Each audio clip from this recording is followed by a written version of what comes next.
तो आइए आज की इस वीडियो में हम पूर्ण वर्ग बनाने वाली विधि के द्वारा द्विघाती समीकरण को हल करना सीखते हैं। तो ये जो परफेक्ट स्क्वायर बना करके सॉल्व करने की विधि है, इसे आप ध्यान से समझने की कोशिश करें। तो देखिए, हमें एक इस तरह से क्वाड्रेटिक इक्वेशन दिया हुआ है। इस द्विघाती समीकरण को हमें परफेक्ट स्क्वायर वाली मेथड से सॉल्व करना है। तो आपको एक बात याद रखनी है, जो एक्स स्क्वायर, जो स्क्वायर वाला टर्म होता है, उसका कोफिशिएंट देखें। यदि कोफिशिएंट कोई है तो सबसे पहले आप उस कोफिशिएंट का पूरी इक्वेशन में डिवाइड देंगे। तो यहाँ पर एक्स स्क्वायर का कोफिशिएंट 2 दिया है, इसलिए मुझे इसमें पहले सबको 2 से डिवाइड करना होगा। तो मैं यहाँ लिख देता हूँ, दोनों पक्षों को 2 से भाग देने पर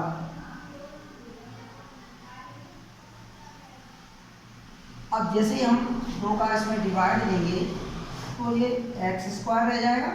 यहाँ 7 में 2 का डिवाइड नहीं लगेगा, 7/2 लिख देंगे। ऐसे 3 में भी डिवाइड नहीं जाएगा, तो इस तरह से लिख दिया जाएगा। और ये 0 में 2 का डिवाइड देंगे तो 0 आ जाएगा। इंग्लिश मीडियम वाले स्टूडेंट लैंग्वेज लिख लेना। अब इसके बाद देखना आपको क्या करना है। आपको ये ध्यान देना है कि जो एक्स वाले टर्म हैं उन्हें आप एक तरफ रहने दें, और जो इसमें कांस्टेंट है अलग से, जिसमें एक्स वगैरह नहीं है, उसे 0 की तरफ शिफ्ट कर दें। ठीक है। अब आपको ये ध्यान देना है कि जो हमारे पास एक्स है, एक्स स्क्वायर नहीं, एक्स, उसका जो कोफिशिएंट है हमारे पास, जैसे कि 7/2 है, यहाँ पर हम इस 7/2 का हाफ करेंगे। हाफ मतलब इसमें 2 से डिवाइड करेंगे। 2 से डिवाइड, 7/2 में 2 का डिवाइड कैसे लगेगा भाई? तो आप ध्यान दें, क्योंकि ये पूरी फ्रैक्शन टाइप नंबर 1, तो आप जो डिवाइड देंगे वो उसके यहाँ आ जाएगा। इस तरह से इसको लिखा जाएगा 2/2, यानी कि 7/4 आ रहा है। अब आपको उसे हाफ करने के बाद इसका स्क्वायर करना है। जब इसका स्क्वायर करेंगे तो ये 49/16 आया। ठीक है ना।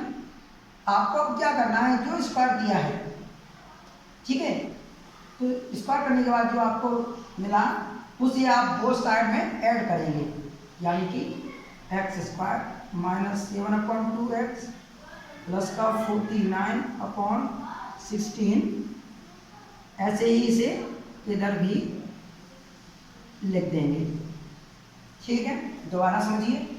सबसे पहले हम ये देखते हैं कि जो हमें द्विघाती समीकरण दिया है उसके एक्स स्क्वायर के आगे कोई कोफिशिएंट तो नहीं है।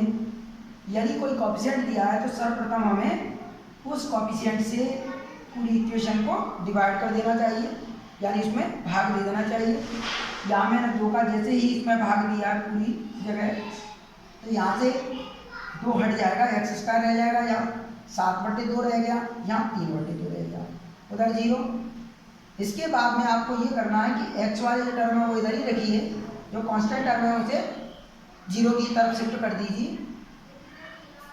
अगले स्टेप में आपको ध्यान देना है कि एक्स का हमें कोफिशिएंट दिया है उससे हाफ करना है, यानी आधा करना है 2 से भाग देके। जब भी हम 2 से किसी भी नंबर को डिवाइड करते हैं, उसमें भाग देते हैं, तो वो आधी हो जाती है।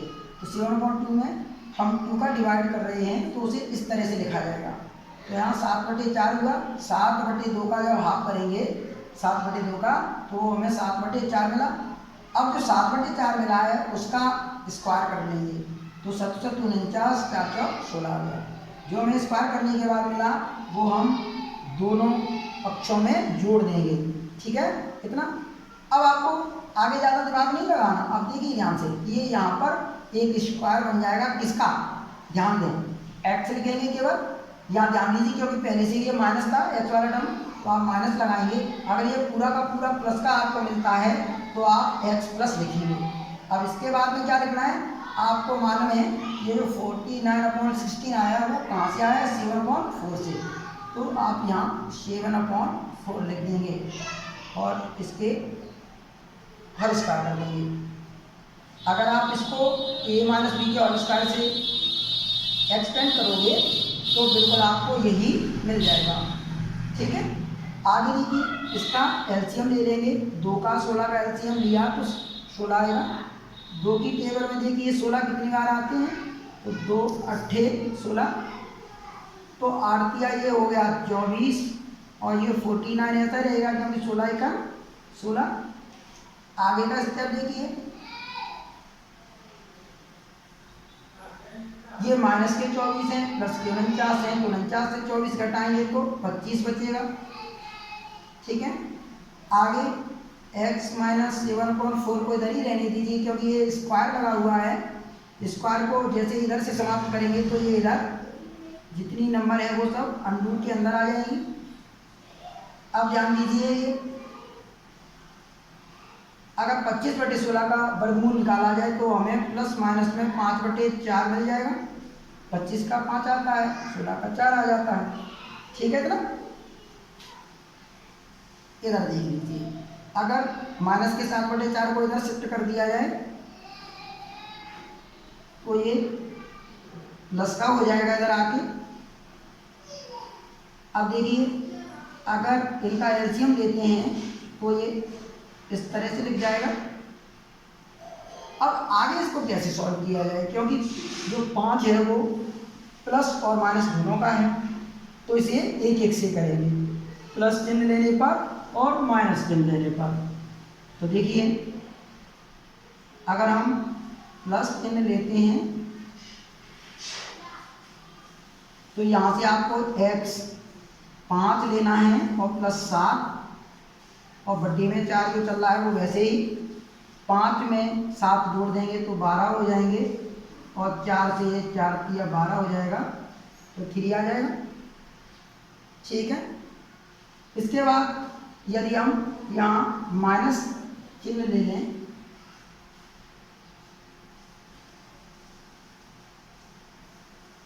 तो देखिए यहाँ हम माइनस का 5 लिखेंगे, प्लस का 7 लिखेंगे और अपॉन में 4 लिख दिया जाएगा। अब 7 से 5 को घटा देंगे तो ये 2 बचेगा और बटे में 4 है, तो 2 एकम 2, 2 दूनी 4, तो इस तरह से 1/2 आ जाएगा। ठीक है, हमने x के दोनों मान निकाल दिए परफेक्ट स्क्वायर वाली मेथड से, आप देख सकते हैं।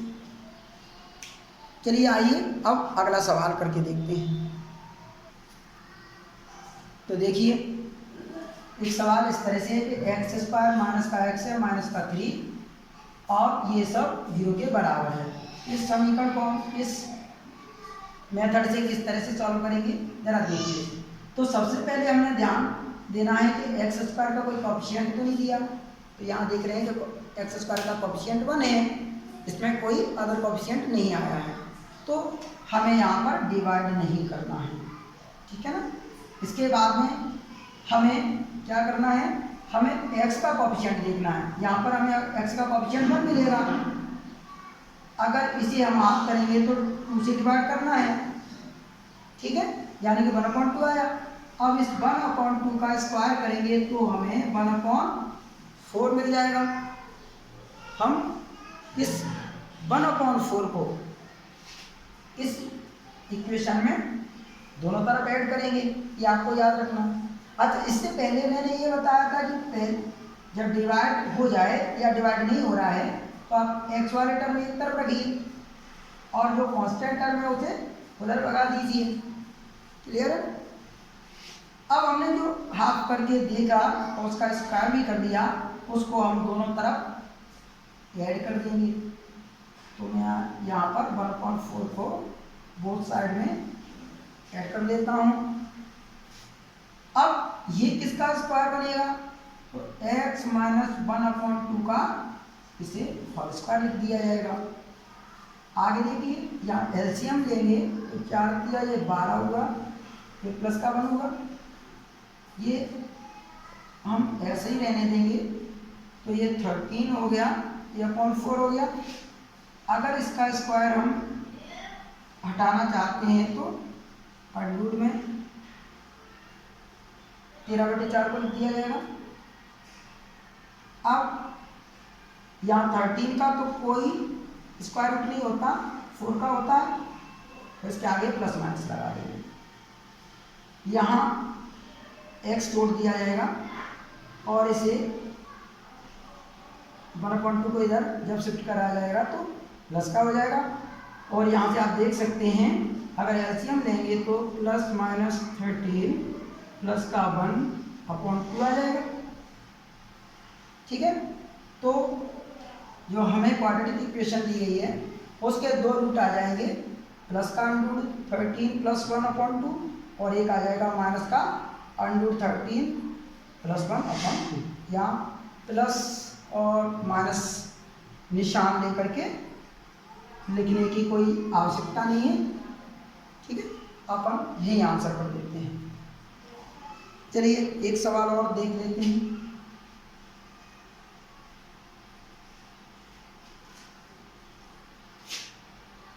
Two x square plus x plus 4 ये 0 के बराबर दिया है। तो यहाँ देख सकते हो आप सबसे पहले क्योंकि एक्स स्क्वायर के आगे 2 आया हुआ है तो हमें दोनों साइड 2 से भाग देना पड़ेगा। तो दोनों पक्षों में 2 का भाग देने पर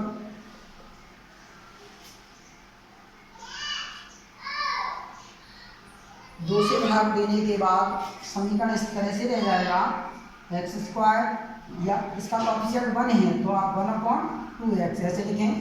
2 का यहाँ 4 से डिवाइड करोगे तो ये 3 रह जाएगा, इस तरह से आ जाए। मैंने आप बताया था अगले स्टेप में आप x वाले टर्म एक तरफ रखेंगे और जो कांस्टेंट होगा उसे इधर शिफ्ट कर देंगे तो यहाँ प्लस का 2 इधर जाकर के माइनस का हो जाएगा। अब हम x का जो कोएफिशिएंट है यानी कि x का जो गुणांक है उसे आधा करेंगे तो 1/2 का आधा करेंगे 2 से डिवाइड करके तो ये 1/2 × 2 मतलब 1/4 आ जाएगा। अब इस 1/4 को हम दोनों पक्षों में जोड़ देंगे तो इस तरह से मैंने 1/4 दोनों तरफ जोड़ दिया। अब ये पूरा का पूरा किसका स्क्वायर बनेगा, याद रखना एक तो ये क्वेश्चन पूरी प्लस में है इसलिए आपको x के बाद तुरंत प्लस लगाना है। अब ये किस में से निकल के आया था 1/4 में। हाँ मैंने एक चीज़ बताई ये थोड़ा सा गलत हुआ कि 1/4 को हमने हाफ किया, 1/2 का हाफ किया तो 1/4 आया। अब इस 1/4 का हमको यहाँ पर स्क्वायर भी तो लेना है जो हमको 1/16 मिलेगा तो आपको दोनों तरफ 1/16 जोड़ना है। ठीक है, तो यहाँ अब देखिए ये किसका होल स्क्वायर हुआ, x प्लस 1/4 का होल स्क्वायर हुआ।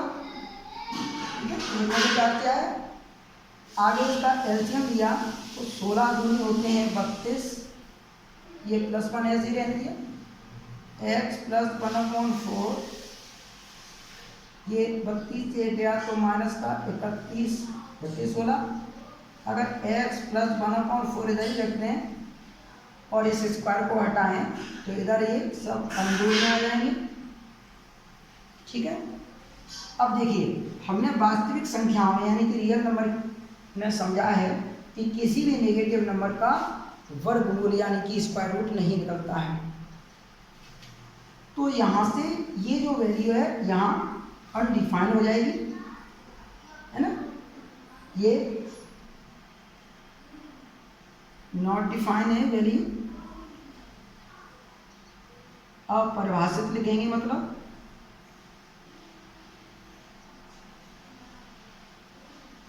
ठीक है, अपरिभाषित है। अब यहाँ से कोई हमें वैल्यू नहीं मिल रही है तो हम इस इक्वेशन के रूट नहीं निकाल पाएंगे। ठीक है। तो आप लिख देंगे अतः दिए द्विघाती समीकरण का कोई